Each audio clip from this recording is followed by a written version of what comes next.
Hi, I'm Lane. Hello, I'm Larry. Hi, I'm Willie Sieg.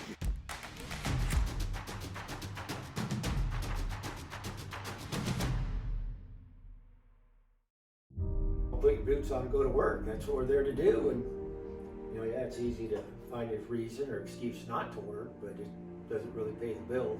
It's interesting. So many people think that if you own your own business, that you've got it made. You can set your own hours. You can work when you want to work and not work when you don't want to work. But that's not the case at all. Well, I usually leave the house around 3 and come back home around 5 to... Anywhere from 5 to 6 when he gets home, but then there's still the phone calls and the hour or two after when he gets home, he's still work mode.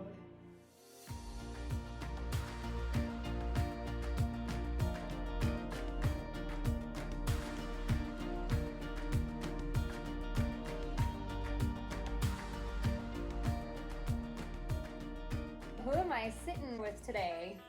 Chuck Sieg. Actually, Charles William Sieg Jr. He's the junior. I'm Cindy Sieg, his wife. I'm Grandpa. Charles Seeger, Bill Sieg. I'm Willie. Erica. My wife had an uncle doing some hiring out at the mill. I did a job. As far as working for a couple of guys, it was contract and cutting. And then I got away from them and I just went into Did you start out cutting only or logging, doing both? just cutting. Just cutting. I had set chokers a couple of times before that, but not much.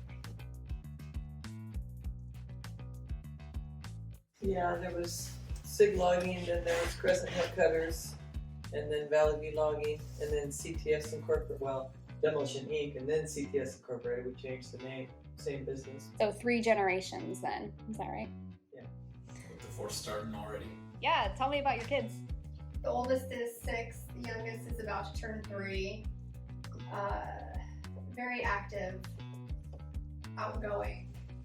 Very inquisitive and outgoing, yeah. Yes. They're a handful. They take after their dad in the Sieg side of the family.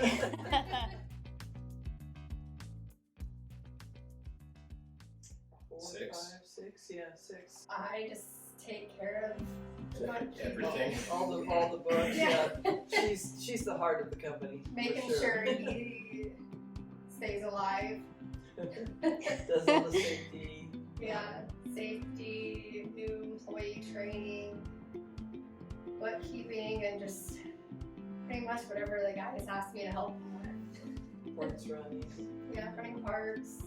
I do planning and I still operate equipment almost every day, but take care of all the planning. I have to be the big stick, so I get to do all the discipline stuff. Do you ever have to discipline a family member? Most days, yeah. So for the last year and a half, we've been working on cleaning up all the big burns from last year. Right now we're on the holiday farm burn. We're getting close to finishing that up. I think that'll be totally cleaned up by Christmas. Some of the wood's starting to deteriorate. I think by Christmas it's going to give up and let the rest of the stuff go back to nature. I'm proud to say at CTS that we've really done a lot of innovating. We're trying really hard to get boots off the ground in our company. We're running similar production as we were 5 years ago with half the crew. We've gone to almost completely mechanical cutting with cable assist on the Sieg Hill side, and we've gotten almost 100% boots off the ground with yarder, running a grapple carriage. So we've really taken a lot of the risk out of this occupation. Traditionally, this will be choker logged. It's too steep for most equipment. This cable assisted shovel can get up and down it safely. But traditionally, you'd have a team of people out here hand following this stuff and then set chokers on it. For this cable assisted shovel, we've got the big excavator. You can't see it; it's clear up above the hillside, and it's got a big drum on it. And it's hooked to this level shovel with a cable, and they talk to each other with radio controls.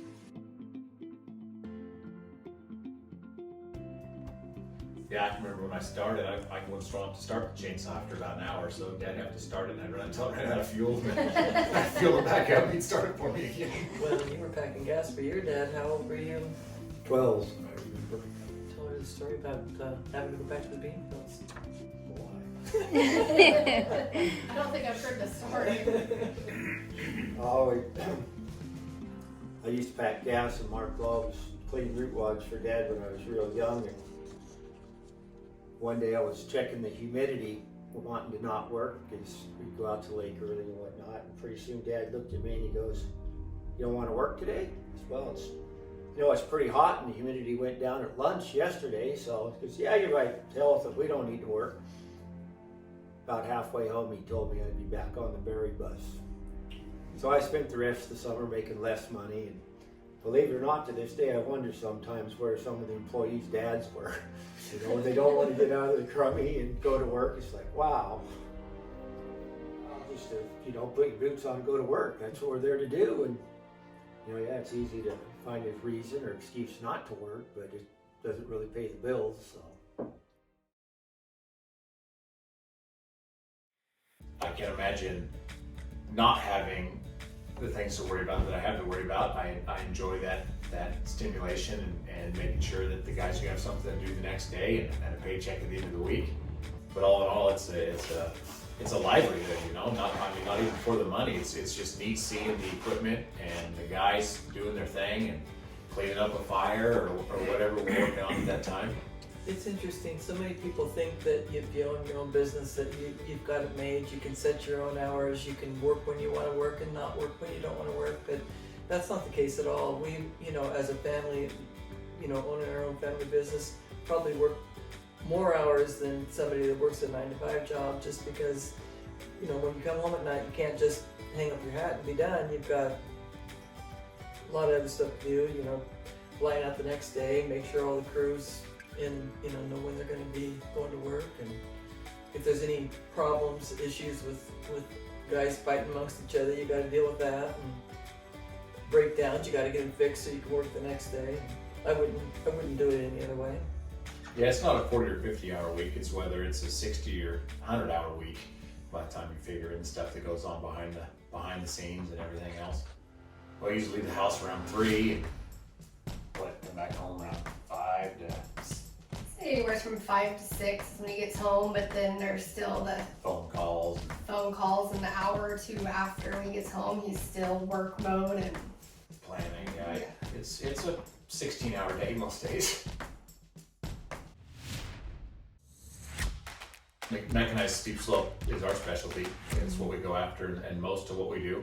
We do some of the untethered stuff, some stuff on some flat ground occasionally, but most of what we do is out there on the 50% steeper, and we're trying everything we can to get boots off the ground. We're running flying drones and tether assist equipment, grapple carriages, anything we can do to keep the guys we have safer and making a better wage than setting a choker. That's the kind of thing we're going after. Well, we're running 9 right now. mm-hmm. How many of you guys on your side? 8. This guy's 11. It's been constant with equipment updates and just trying to learn how to be a better leader. That's been a huge one for me. Trying to make sure that the guys have a place where they can thrive. Without me breathing down their throat or pushing them to work too much. We've been trying to find ways to find work-life balance. The equipment has came around tenfold in the last 10 years. We started out with a few older machines, and we're updating stuff constantly, trying to get newer, nicer things for the people to run. Erica went through and rewrote the whole safety policy and did a phenomenal job. Took a lot of sweat and some tears trying to get it, but And now it's kind of a living, breathing document that she knows what's in, and we're trying, all of us trying to learn what's in it and live it on the job site every day. Well, you go to you're involved in the Vets Club, and CTS for the last how many years has done the Hallmark tree, taking well, Willie's crew taking down the Hallmark. They're cutting it. Do you guys cut it and the limbs? Yeah. Yeah, you fall it and then you cut the limbs. Yeah, I think we've done it for the last 7 years. it's been longer than that. It's probably been at least 10. Really? Mm-hmm. I would have to I think would to think so. How you doing? Yeah, I guess it was really way back in the beginning. Yeah, it was. We always try to support the community as far as going, you know, to the Boys and Girls Club auctions and the chamber events, and we're members of the chamber. And Probably the biggest thing we try to do is just make a good atmosphere where a person can have a career, you know, here, where they can afford to have a nice house and the nice cars for a family. It's home, family. I mean, yeah, all of it seems to fit. Not very far from skiing, not very far from the coast, but I've been here forever. So I mean, I travel a little, but yeah, always happy to come back. You know, not only that my family's here, but I got a bigger extended family in town. You know, you get to know people forever, and you've got lots of friends and people you know and co-workers that become family.